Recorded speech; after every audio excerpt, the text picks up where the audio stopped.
நண்பர்கள் அனைவருக்கும் வணக்கம். இன்னைக்கு நம்ம இந்த வீடியோல 500 ரூபாய் நோட்டுகள் பற்றி மிக முக்கியமான புதிய தகவல் ஒன்று சற்று முன் வெளியாகி இருக்கு. ஸோ அது என்ன தகவல் அப்படின்றத இப்ப நம்ம பார்த்துடலாம்.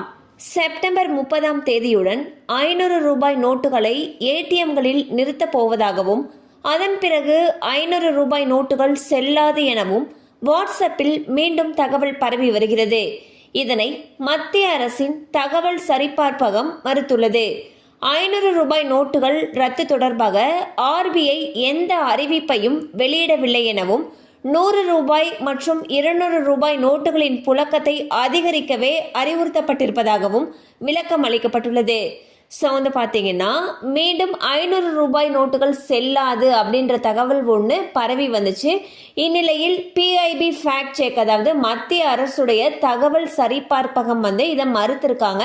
500 ரூபாய் நோட்டுகள் எப்பயும் போல செல்லும்னு சொல்லியிருக்காங்க. அது மட்டும் இல்லாமல் 100 ரூபாய் மற்றும் 200 ரூபாய் நோட்டுகளுடைய புழக்கம் இனி அதிகப்படுத்த சொல்லியிருக்கிறதாங்க தெளிவுபடுத்தியிருக்காங்க. கண்டிப்பாக அந்த அப்டேட் உங்களுக்கு பயனுள்ளதாக இருந்திருக்கும் நம்புறோம். மேலும் இது போல அப்டேட்ஸ் உங்களை உடனே ரீச் ஆகணும்னு நினைச்சீங்கன்னா நம்ம சேனலோடு தொடர்ந்து இணைந்திருங்கள்.